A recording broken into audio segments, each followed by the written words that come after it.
តោះបងប្អូនទៅមើលពីរបៀបដូរលេខទូរស័ព្ទធនាគារទាំងអស់គ្នាបងប្អូនមកជប៉ុនដំបូងបងប្អូនអត់មានលេខទេតែអញ្ចឹងគេដាក់លេខសមាគមឬក៏លេខតកែអញ្ចឹងបងប្អូនចង់ដូរដាក់លេខខ្លួនឯងបងប្អូនមើលវីដេអូនេះចប់បងប្អូននឹងចេះបដូរហើយបងប្អូនជួយចុចកណ្ដឹងជួយ Subscribe ដើម្បីទទួលបានវីដេអូចែកម្លែកចំណេះដឹងបន្តទៀតបងប្អូនមកដល់ទូបងប្អូនមើលខាងឆ្វេងដៃលេខរៀងទី4បងប្អូនចុចមក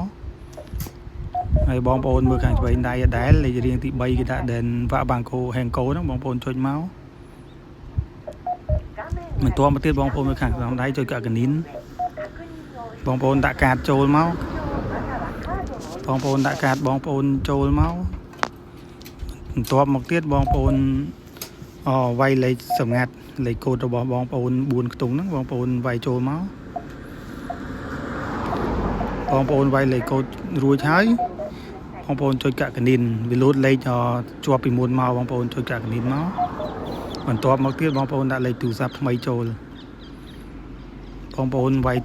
ខទូរស័ព្ទថ្មីដែលបងប្អូនចង់ដាក់ចូលមកពេលបងប្អូនវាយលេខទូរស័ព្ទចូលហើយបងប្អូនទៀងទាត់ត្រឹមត្រូវបងប្អូនចុចកាកនីនមកបន្ទាប់មកកាកនីនភាសាទៀតបងប្អូនមើលលេខត្រឹមត្រូវហើយបងប្អូនចុចកាកនីនបន្តទៅមុខទៀតមកហើយដកកាតដកกระดาษចេញទៅដោយសារតែខ្ញុំធ្វើវីដេអូបង្ហាញបងប្អូនអញ្ចឹងខ្ញុំអត់